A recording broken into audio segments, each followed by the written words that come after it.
प्रेम से बोलो शिव शंकर भगवान की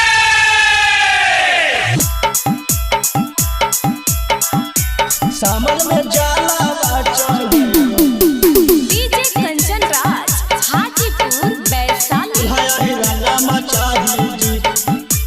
मगही रिकॉर्डिंग स्टूडियो समस्तीपुर शेखपुरा।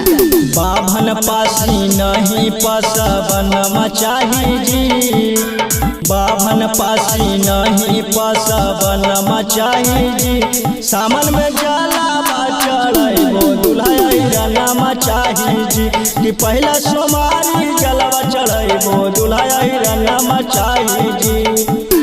दूध दही खिलावे वाला मर्दन मचाही जी, कि दूध दही खिलावे वाला मर्दन मचाही जी। सामन में जाला चढ़ो दुल्हा मचाही जी, सामन में जाला चढ़ो दुल्हा मचाही जी। सामन में जाला डीजे कंचन राज हाजीपुर वैशाली। बोले शंकर भगवान की। सोचल हमारे सपना पूरा दी, बाबा हो ओकरे से शादी करा दी।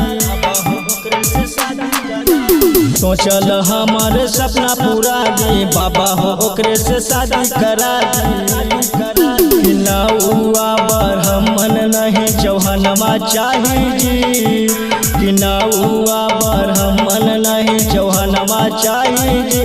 सामन में जाला चढ़ो दुल्हा मचाही जी, सामन में जाला चढ़ो दुल्हा मचाही जी।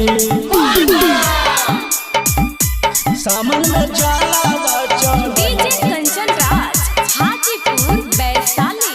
बोला बोला डमरू वाले बाबा की। यादव जी के बनाई दसैया, रोज चढ़ो बाबा बेलपतैया, चढ़ो बाबा यादव जी के बनाई दसैया, रोज चढ़ो बाबा बेलपतैया।